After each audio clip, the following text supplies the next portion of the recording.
Hello, welcome. This is Joy News Desk. Coming up this morning. Asantehene Otumfuo said to the second calls for a more drastic approach in the fight against illegal mining and accuses political leaders of inaction. I can't see why we cannot take up this matter seriously unless we are all complicit. Other than that, it's also a serious matter.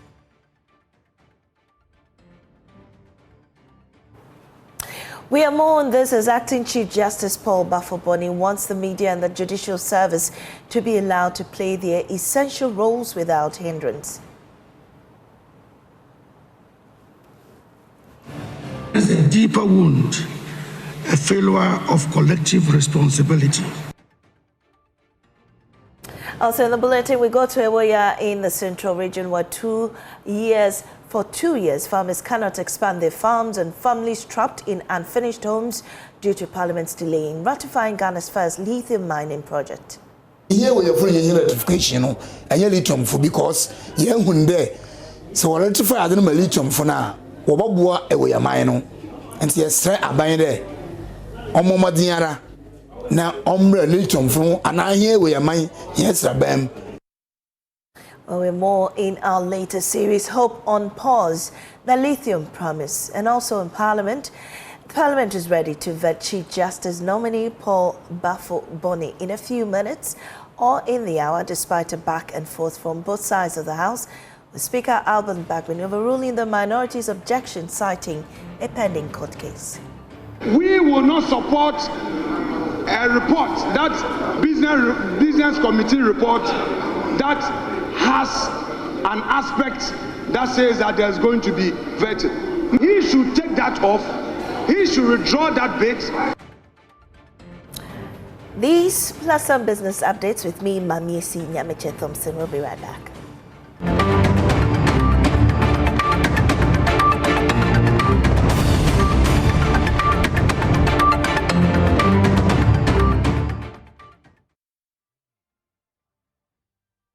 And our first story, Asantehene Otumfuo said to the second, is asking for a drastic approach in the fight against illegal mining in the country, accusing political leaders of inaction driven by electoral considerations at the 29th Ghana Journalist Awards in Kumasi. The Asantehene said the Galamsey menace continues to pose a serious threat to the country, warning that it could soon destroy both the nation and its citizens if not addressed.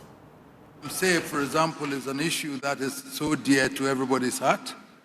We have to be very careful because it's destroying this country.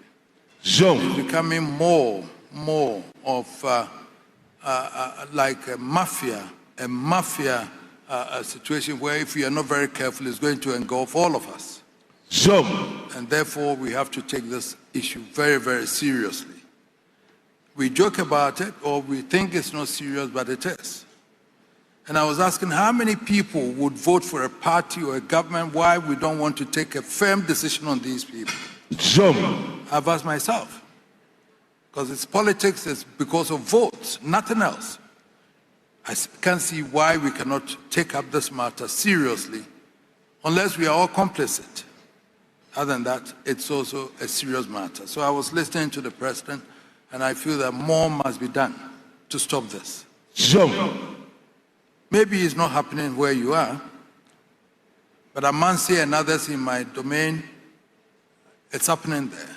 And I've challenged the chiefs that if you're there and then your land is being messed up like this with Galamsey, and they tell me we don't have the arms, we cannot fight them because they are so fully armed that we cannot even go anywhere nearer. And it's not about employment because we can get alternative employments for them.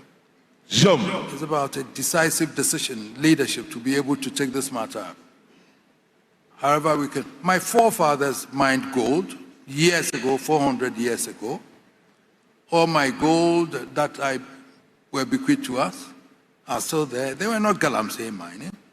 We still have them. We never destroyed any water or anything. We never destroyed our forest. From the inception of my grand-uncle Sechitu up to this time. Yes, they were mining gold. But water bodies were not destroyed. There were days that we couldn't even go to farm because we were stopped from doing that. And so how come now, in this modern era? How come now, in this modern era of technology, education, and everything? Why are we doing this to ourselves?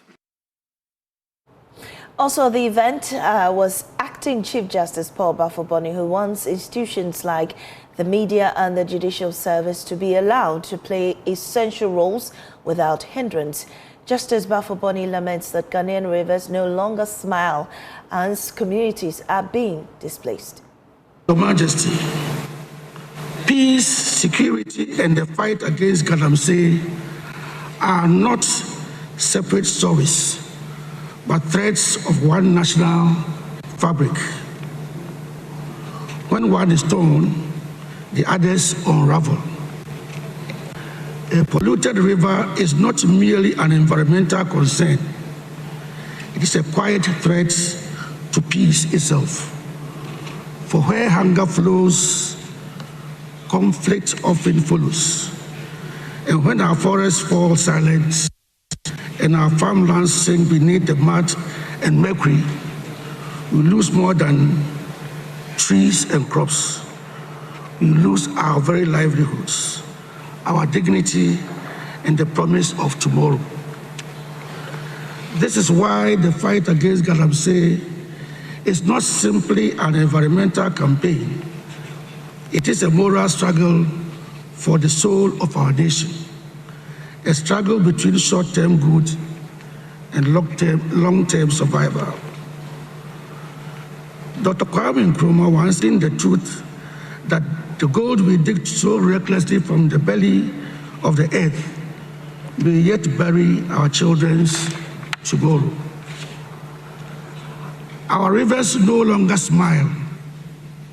Their waters have turned the color of sorrow. The children who once fetched water from them now dig into their banks for specks of gold. Schools now stand half empty, and the laughter of learning has been replaced by the clinking of metal on stone. Our nation stands at a defining moment where peace and security must not be taken for granted, and where the future of our environment and indeed our children hang in the balance. Illegal mining or Galamsey remains one of the gravest challenges confronting our country. It has destroyed our rivers, poisoned our soil, and displaced communities. But beyond the visible scars on the land, Galamsey represents a deeper wound, a failure of collective responsibility. We have a conversation on that shortly. Meanwhile, frustration is growing in Ewoyaa, home to Ghana's first lithium concession. For 2 long years, residents have watched their lives stall.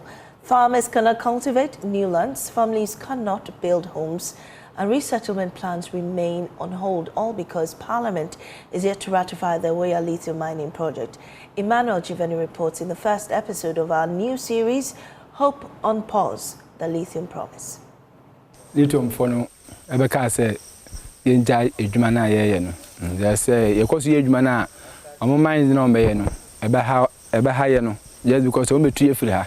At the right now, or say a mom, because I'm Basha Seno, only Benya, nice conversation. As a two decision beyond the maybe. He had planted plantain before the moratorium, and even that can no longer continue.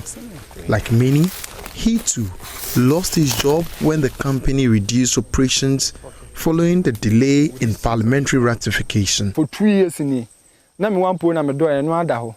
Na say me can now talk about compensation. Sa 2 years no, say me do anka ma do 4 posts na aka me ye me one point na be 5 posts. O zi ada abo me say anka every 6 months bia me dua bode na emba bie. Ke fu na ekese anka si say me we be high critics anka me janka say me nya be 3 posts na aka ho. Anka ye bode enko a. Si say me ntumi nya adwuma no. 2 years deprivation from undertaking any economic activity. No farming, no building, no project. Everything is no. So we even had to come in to go and negotiate that. Fine. Let them do these petty food crops like maize, like people were going to starve. In October 2023, government granted Atlantic Lithium a 15-year mining lease for the Ewoyaa Lithium project. But before operations could begin, Parliament's ratification was required. 2 years on, that ratification is still pending.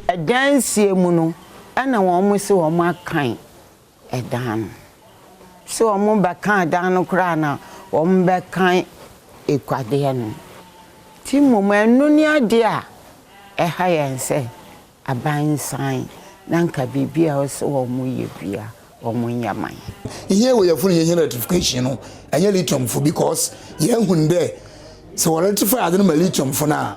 Wababua Ewoyaa mine, and yes, a buying there. Omomadiara.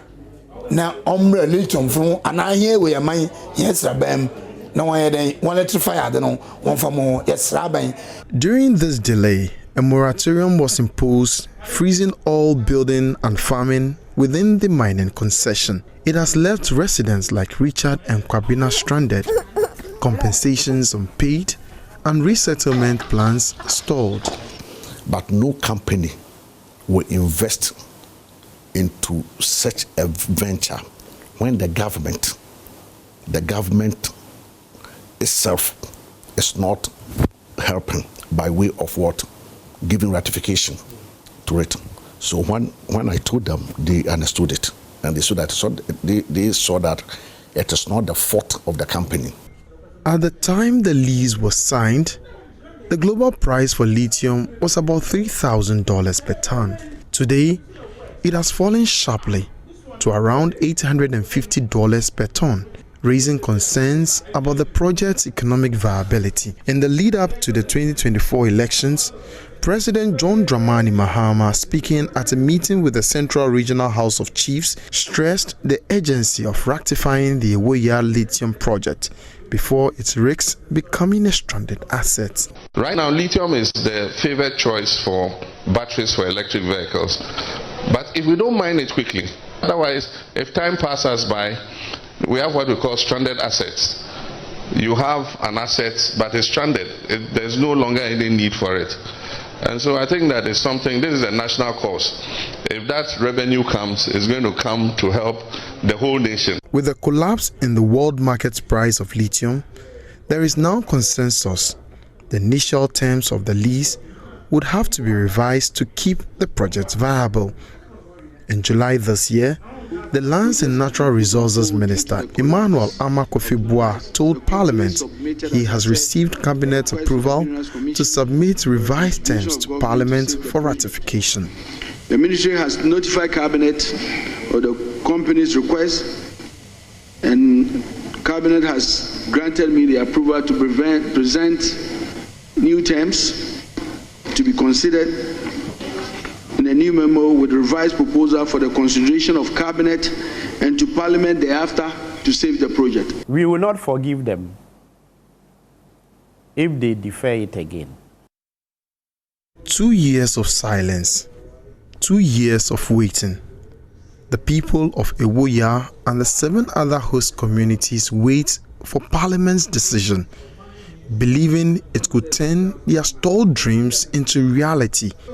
Whether the promise of lithium brings prosperity or becomes just another lost dream depends on one thing: action. Emmanuel Jivenu, Joy News, Ewoyaa, Central Region. Well, joining us for this conversation, Dr. Frank Boateng is Acting Director for Institute of Mineral Resource Investment and Governance at the University of Mines and Technology, UMAT, and also Dr. Steve Martial, co-chair of the Ghana Extractives Industry Transparency Initiative, and also Pakwesi Shando, Media Relations Officer, Ministry of Lands and Natural Resources. Thank you, gentlemen, for joining me on desk. Well, let me start with you, Pakwesi. Let's start at least from the illegal mining. Asante Yeni has called for stringent measures to end illegal mining he doesn't seem satisfied with current efforts ongoing. Do you agree? Well, first of all, good morning to yourself and to the rest of our listeners who are connected across the globe. We do understand squarely the sentiments of the noble king. Indeed, that has been the stance of so many other critics, and it is highly welcome, because if you look at the level of decimation, there is really more that can be done.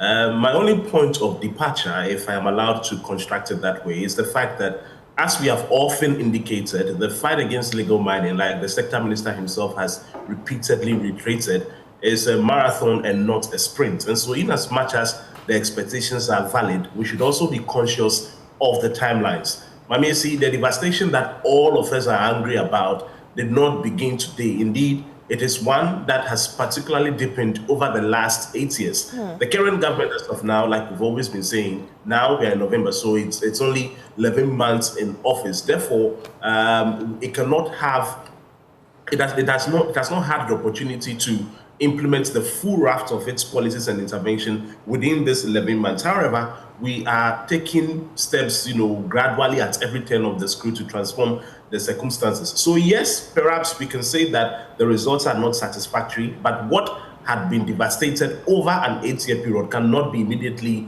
undone. And so we'll continue to do what we are doing. We take all the constructive feedback from himself and all other eminent people in the country, and very soon the waters will return to their pristine state and we'll be out of the woods that we are currently in. Well, I know the minister went for COP30 just recently, but before we talk about COP30 as well, at least lithium, the challenge is that it's been 2 years. The minister said he's going to revise the contract.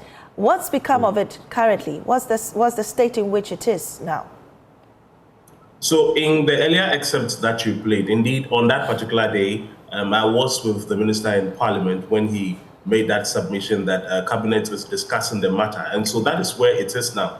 It's an issue that the government of Ghana takes very seriously, because lithium is pregnant with a lot of prospects. Prospects in the fact that, apart from adding to our economic fortunes, the exploration thereof would also advance the government cost to create jobs and all of that. But currently, there are new discussions that have come up. They have been tabled before Parliament, and those discussions are ongoing. Perhaps by the close of the year, we would come to permanent finality on this issue, so that the hopes that you say have been paused will be revived, and then we'll be out of this particular issue. Because really, it is not a big deal at all. Because number one, government appreciates the prospects. Government is interested in the exploration. The sector minister also sees the fortunes that is embedded in the exploration. And so clearly, based on that, we are interested, except that there are a few more conversations that need to be had, and they are currently ongoing at the cabinet level. When the communication is rounded up,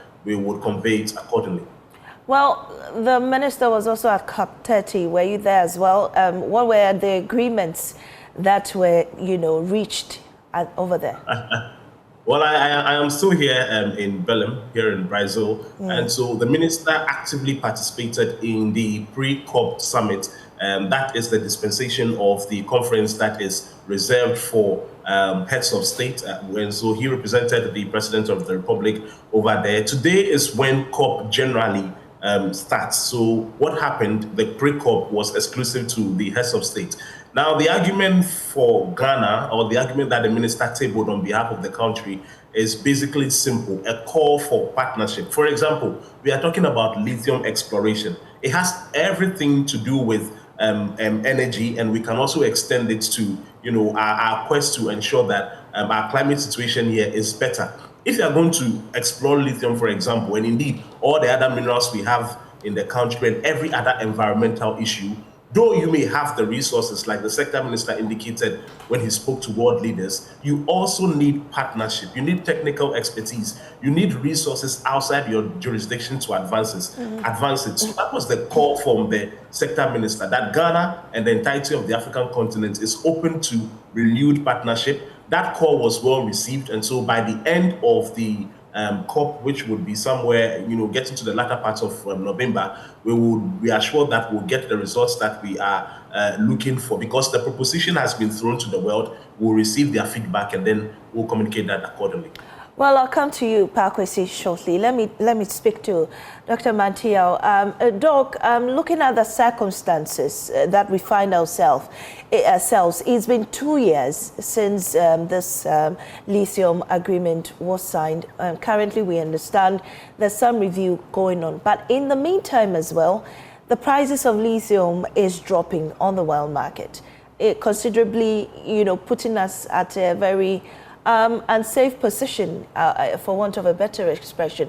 What do you make of all the developments that are coming up concerning lithium in Ghana currently?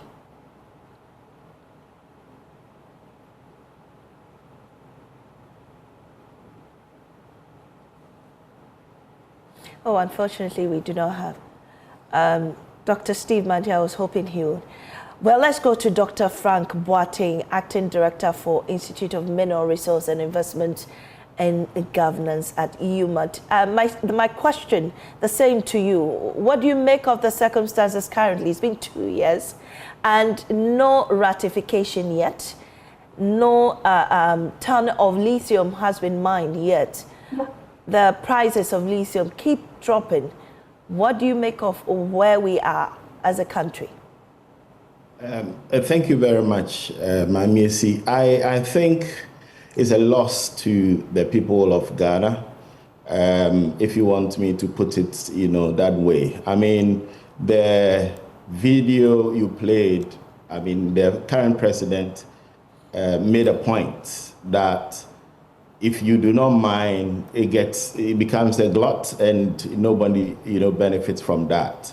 I mean, if government does not even want the royalties and the other benefits that comes with the lithium, the people of Ewoyaa need it, because this is a project that the byproduct feldspar, which is used for ceramics, was actually going to be used.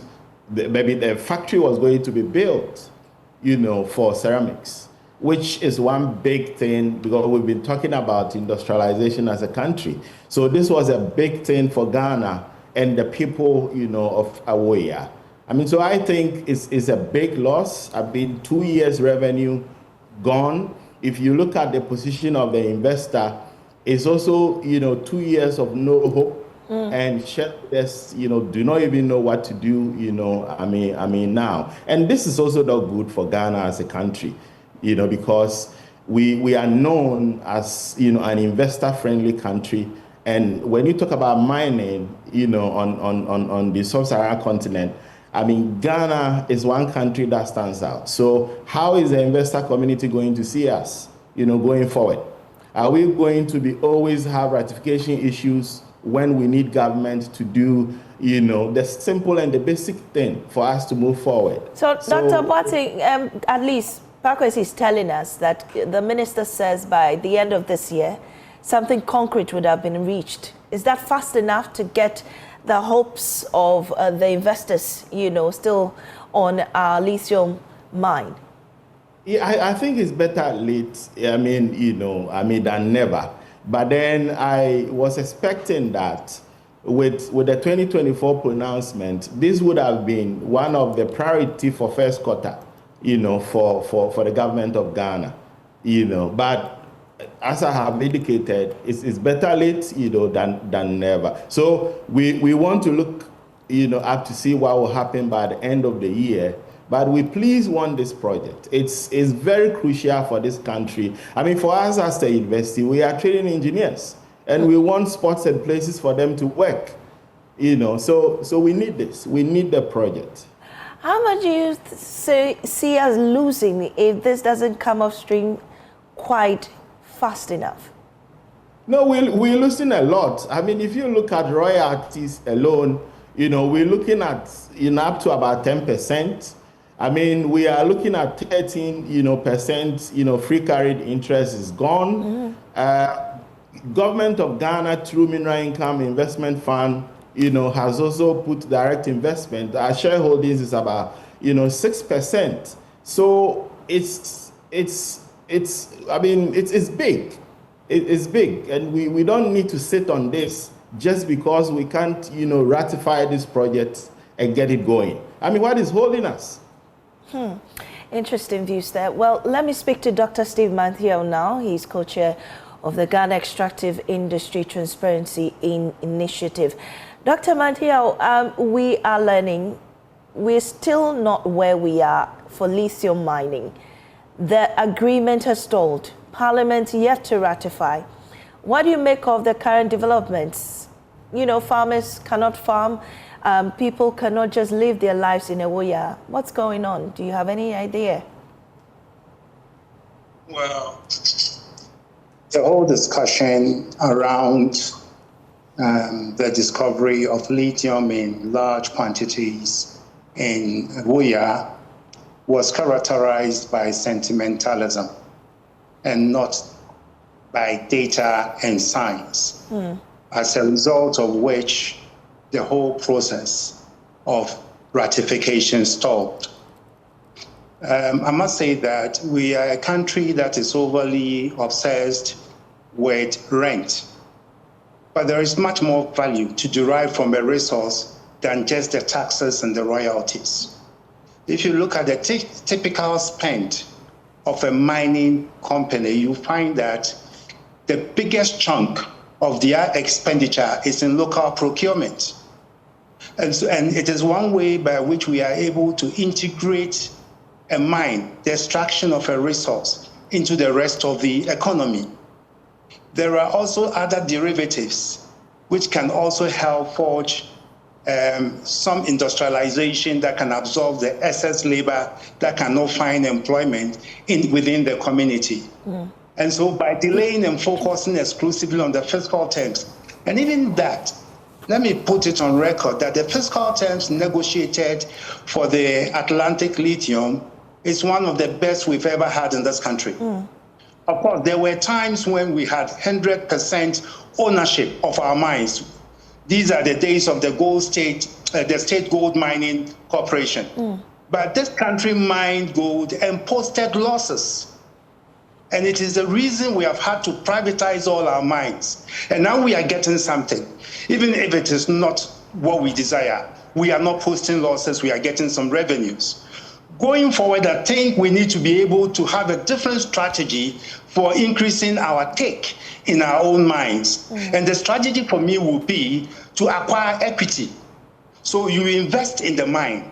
But what we do as a country is that we are not prepared to invest, and we want everything because we think the resource belongs to us. It doesn't work that way. And it hasn't worked anywhere in this world. Look, if we are not careful, the resource nationalism that is creeping into our public policy debate will lead us nowhere. We have an example of this country, this oil country, Venezuela, that also went that way and almost collapsed the oil industry. And so we need to be very careful. As a country, there's nothing wrong in desiring to get a bigger chunk of the cake. But let's have a strategy and let's do it systematically till we get there. Otherwise, we end up driving away investors. Well, Dr. Manthiel, the agreement is currently in Parliament, cabinet level. It still hasn't passed yet or been ratified. How soon or how fast or what would you tell Parliament now, considering the situation we find ourselves in order to, you know, expedite this process? Now, I have my doubts as to the project viability, given the price trends we are seeing on the international market now.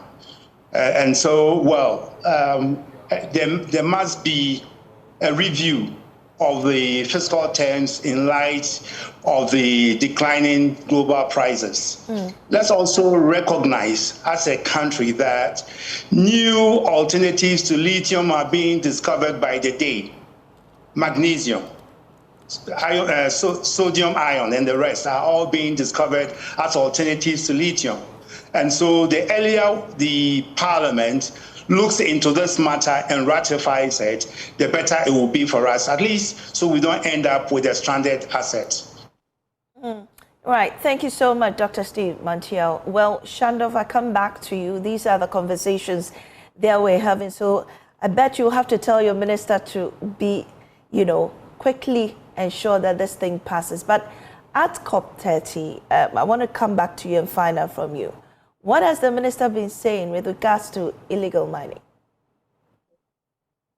Well, so the Minister of Illegal Mining, we can all agree that has environmental impacts. But of course, in the submissions of the sector minister, that has not been featured. The reason it hasn't been featured is that, like I earlier indicated, to that particular aspect of the summit was exclusive to heads of states, and so the level of conversations there was particularly different. Now we are getting into the core proper, following the official opening today. So from now all the way to when the session ends, somewhere on the 21st October, is when the conversations around illegal mining would feature prominently. Indeed, the Ghanaian delegation is braced for that, and the message that we'll send to the world is one that will tie into government's already existing position, that is fighting illegal mining very vigorously.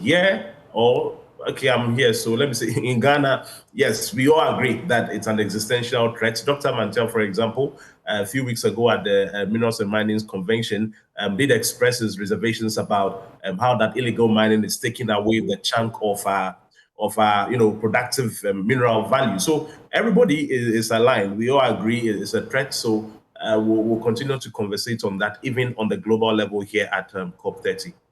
All right, Pakwesi, thank you. All the best at COP30. Well, if Dr. Manchia is still with me, Doc, what do you make of what Asantehene said over the weekend? The fight against Galamsey, he is not convinced that much is being done to stop it because of politics. They are, relying on the votes that they will get from the, voters. Do you think, or do you agree with Asantehene that more has to be done to end the canker? Yes, I largely agree with Nana Asantehene. Of course, government is doing its best. I'm not too sure if it is its best, but we see some improvement in terms of resolve to deal with the menace. But we are not getting the results yet, and it means that we need to be able to up the stakes. And it is in this regard that I would agree with Nana Asantehene that we can do more than we are currently doing. In your opinion, what should be done? Because NIMOS has gone out. We've seen the EPA also doing some stuff. And also the Minerals Development Fund have also attempted to find a way around it. And all these three institutions have been attacked.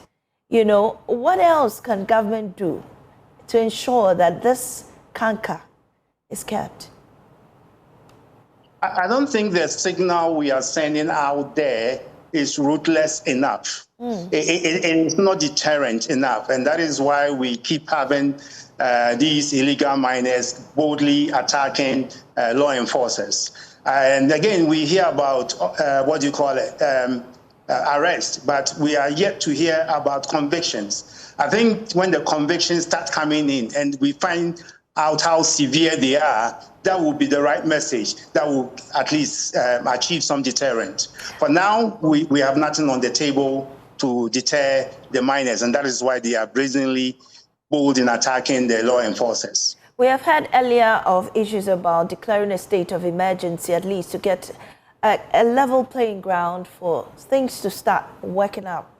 Do you agree with that, or you don't? No, I do not agree in actually calling for a state of emergency. Reason being that, look, we have carnage on our roads. We have unlicensed drivers on our roads. We have people who are not obeying driving rules, but we have not called for a state of emergency. What we do is to identify the recalcitrant ones and punish them. And I think the same approach should be applied in this case. But we should be ruthless. I mean, the punishment should be severe, and we should show greater resolve. After the arrest, the prosecution should be fast. I'll even recommend a special fast-track court for illegal miners. I think that's a way to send the right message to the recalcitrant ones. All right. Thank you so much, Dr. Steve Mantiel, for joining us on our desk this morning. Dr. Frank Barty, if you're still on, your last words, and then we move on. Thank you, AC. I will still hit on the lithium. I think we want Parliament to fast track this. This is for a national cause. And, you know, we want all of them to rally around and make sure these projects come to light, because it has so many benefits, you know, to the country. And then again, I don't know what Atlantic Lithium has put, you know, in terms of revising, you know, the terms. They should look at it, and whatever it takes, let's have this project and let's, you know, develop Ghana and the people of Mfantsiman. All right. Thank you. Thank you so much, Dr. Frank Boateng, on that. And we'll move away from that conversation there. Doctors at various public health facilities across the country are facing a difficult time in diagnosing and treating diseases, as medical data records of patients dating as far back as 2020 have been lost following the shutdown of the Light Wave Health Information Management System. Government announced the introduction of a new electronic data system, the Ghana Health Information Management System, after it claimed contractors of the old data system failed in delivery of their mandates of mapping over 900 health facilities onto the platform, among other contractual breaches. Emmanuel Bright-Kwaku reports. Now, health professionals across Ghana's public health facilities have had to bear the drudgery of manually entering data of patients. From resorting to folders and exercise books, the shutdown of the Light Wave Health Information Management System is presenting dire consequences to the health sector. Aside from the long winding queues witnessed at the hospitals as patients seek medical care, a stark reality of medical data loss is threatening quality healthcare delivery. Dr. Elliot Cranton-Tano is a nephrologist at the Konfanoti Teaching Hospital. He highlights the challenges the situation is posing to his work. And we had to virtually tell the patient that, listen, we are unable to assess, so those of you who have ever come, you may have to go. And those who remember your medications, then we may have to now write your own medications. Now the question is, I mean, for me as a nephrologist, whatever has happened to your kidney function, whether it's improving or getting worse, I will be able to tell if I'm able to see what your last lab result was. But now, even if you present today and your creatinine is, say, 200, the question is, I cannot be hard on you because I don't know whether you have come from 300 to 200 or you have probably from 100 to 200, if you understand what I'm trying to say. So the difficulty is the fact that if you don't have the record, you will not even know what you are managing because you don't know the diagnosis. The diagnosis is not in our heads. This is on OPD basis. Let's come to admissions. It's even worse. On admission now, currently, we are writing in exercise books. In fact, when they brought the exercise book at first, I mean, some of us thought, okay, maybe it's just for a few days. And for some time, it's exercise books. Because technically, and everybody listening to this or watching this should bear in mind that it is your mother, it's your father, it's yourself and your data that is at risk. So there has to be a way that we will be able to get this data to be able to help the patient. Otherwise, our hands are tied. Health Minister Kwabena Minta-Kando announced plans by the government to introduce a new system, the Ghana Health Information System, after he found the contractors of the old system failed to deliver on their mandates. But these questions continue to linger on the minds of the health practitioners. So now the question is, we have LIMS cards for these patients. Are we going to now get new cards for these ones? How do we link the new cards to the GIMS card and be able to ensure there's continuity of care?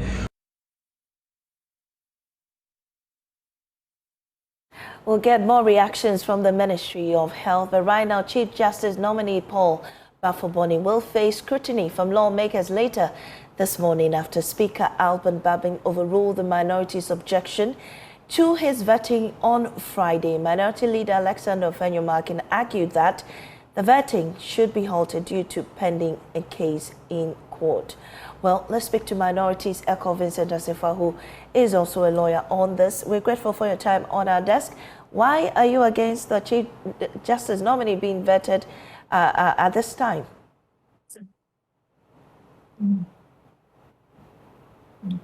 Well, we believe that the basic principle in law is that when matters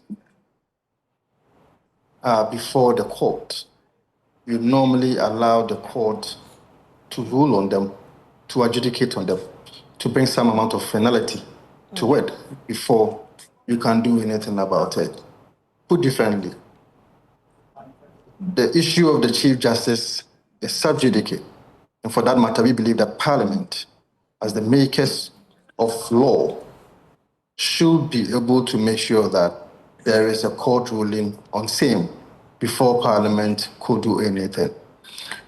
The reason is that the one who is supposed to rule on these matters or adjudicate on these matters is the current acting Chief Justice. I say so because he is supposed to empanel judges to hear the matters that is before it. A typical example is my case that is before the Supreme Court, that is Vincent Akwasifo versus the Attorney General.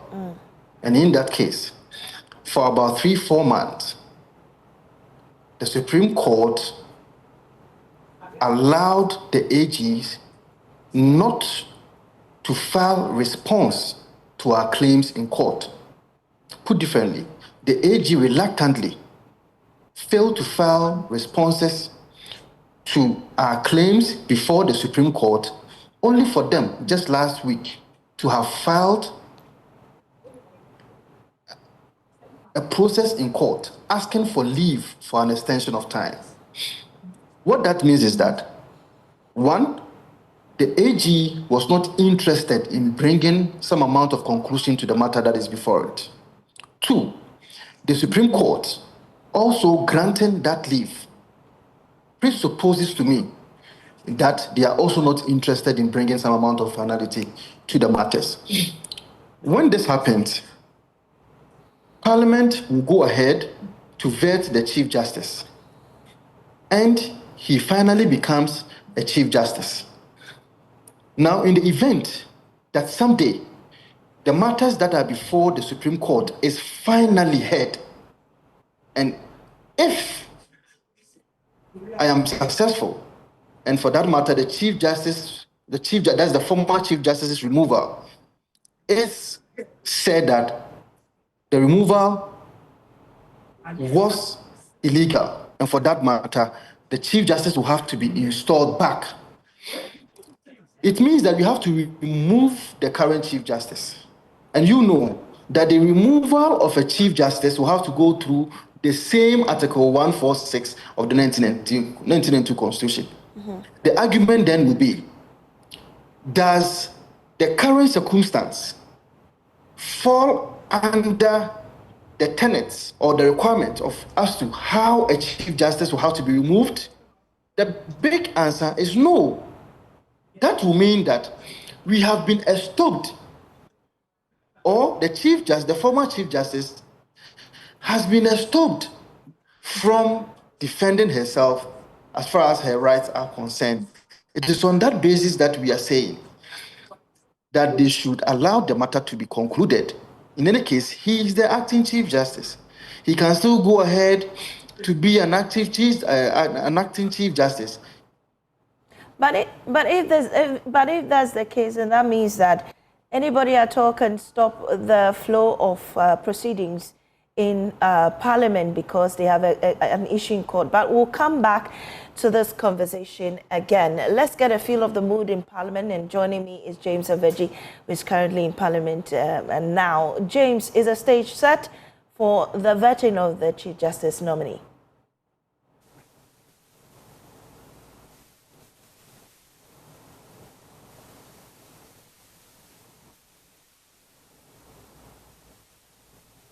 Do we have James on the line?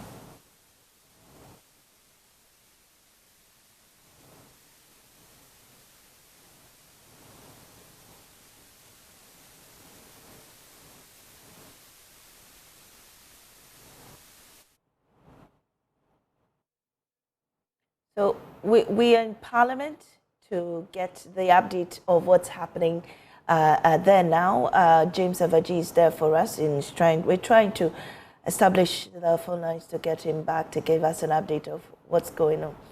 So, Mr. Sefas, I was asking you, if this is the situation or the scenario that you're painting, then any case that is in court is going to halt proceedings in Parliament. Do you not agree?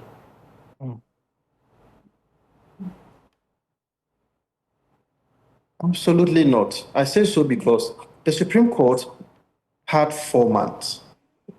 I just told you that the AG simply filed a leave for extension of time to file their responses just about last week. For 4 months, they went blank. This is a matter that is of utmost importance to the democracy of this country, and some amount of seriousness should be attached to it. Any serious court that is willing to dispose this matter can do so within 2 or 3 months. The time that they went blank, it could have been a proper time for them to have been able to dispose this matter. But there's no willingness at all. Men of good conscience are watching. The media, they are also watching. They can judge and they can see through that they just want to deny a woman from her own rights that has been enshrined under the Constitution of the Republic of Ghana. And that is why we believe that the Supreme Court should take its time, use about 2 months to be able to dispose this matter off. And they can come back to Parliament for such an approval if indeed they realize that the matters that we brought before the Supreme Court is one that holds no water. All right. Thank you so much, Vincent, for joining us. Let's go to Parliament now. James, what's the situation in Parliament?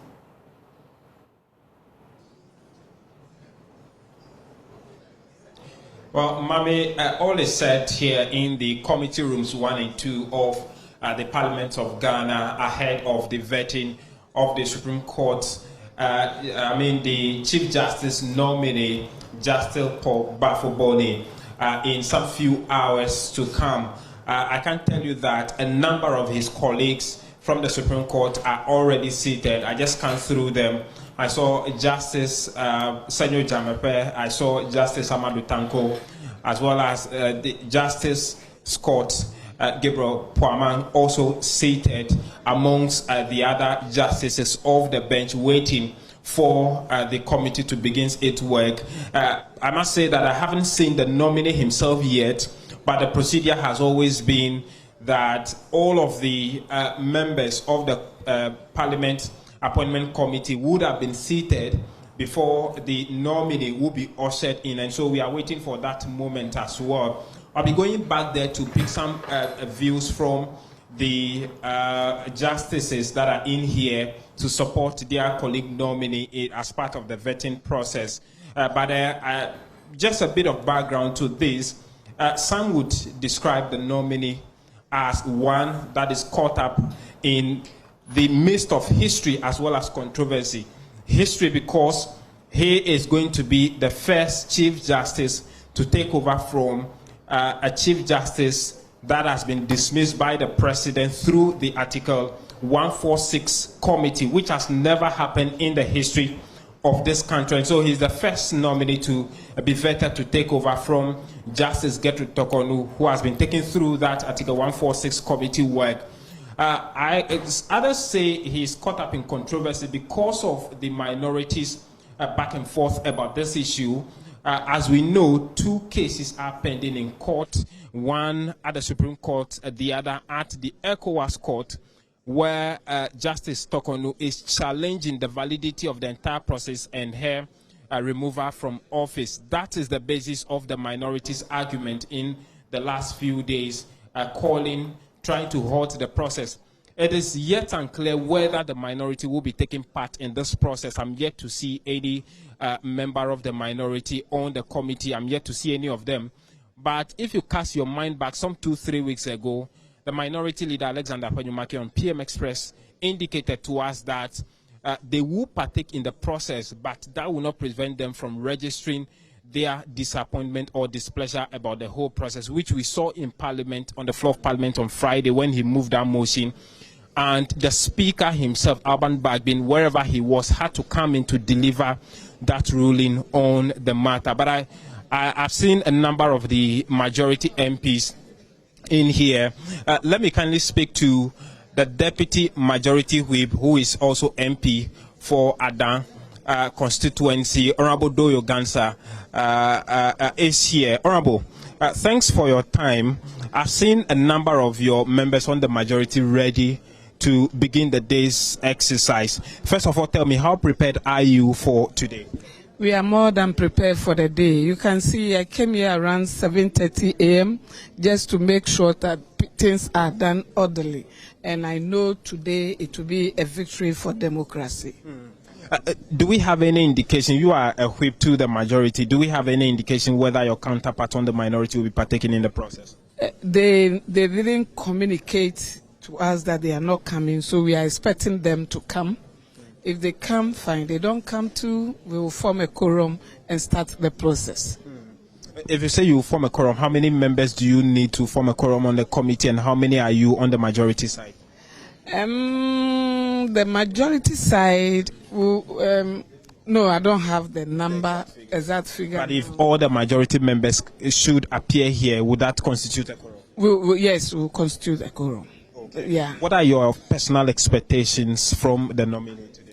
I know he will perform to the highest because he's very good and President made a good choice. So I know by all means what we are expecting from him, we will achieve it. Okay. Thank you. That's Majority Whip Honorable Doyo there.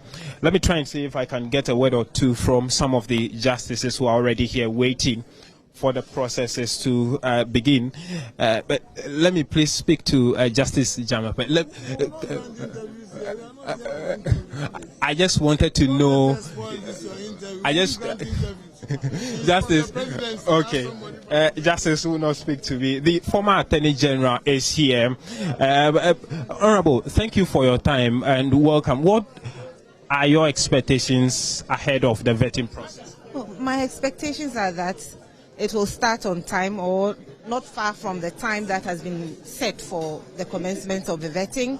My expectation is that it will go well. My Lord will do very well during this vetting.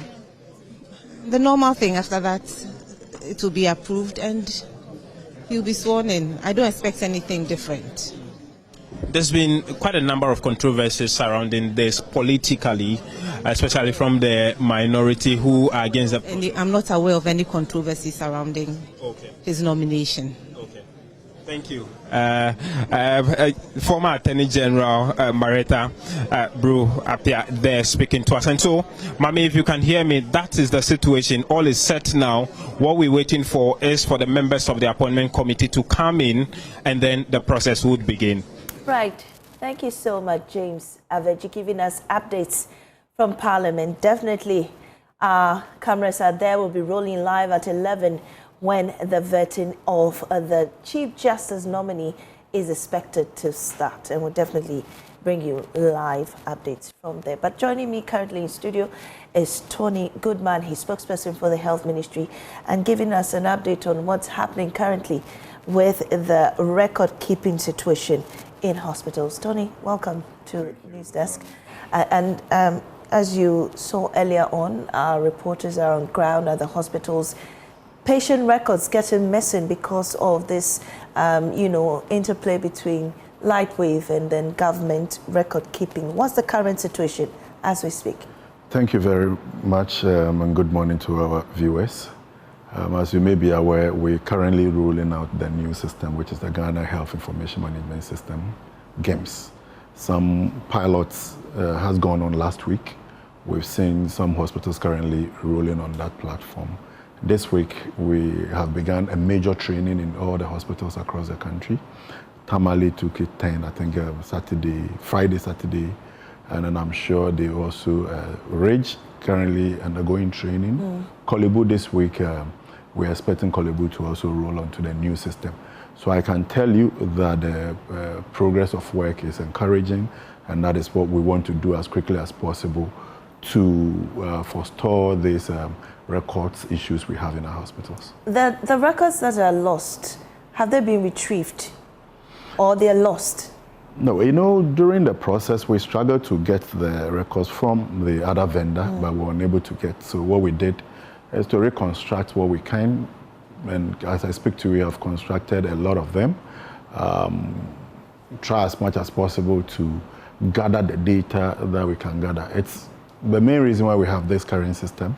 The earlier system did not have the exchange aspect, where if I have a business with you, you only come and plug in here, and then you have your system working for the hospitals.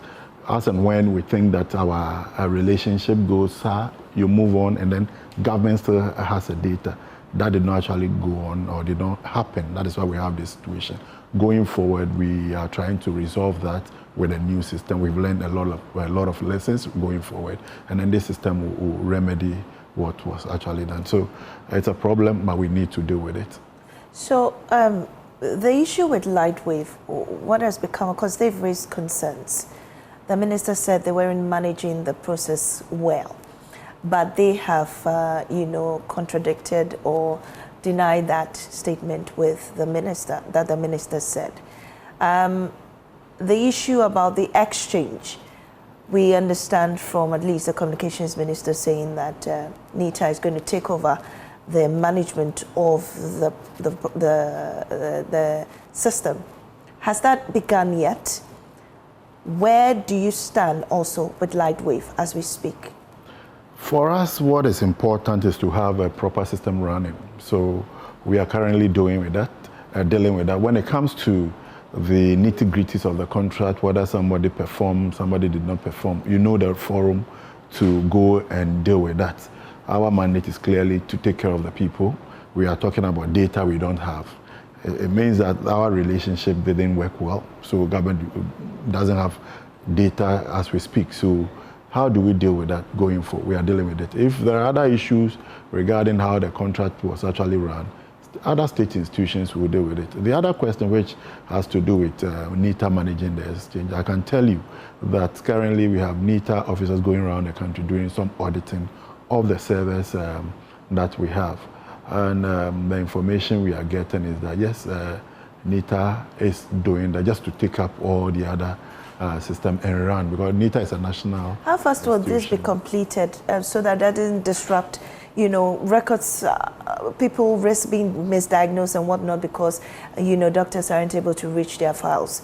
How soon? Yes, what this current system is doing is to get the administration, after doctors have done with the paperwork, they can scan and upload so that we don't miss records. So that is what this current system has. Unlike the other one, we are unable to scan and upload, but this one is having that. So we've directed that they use the normal way of getting records.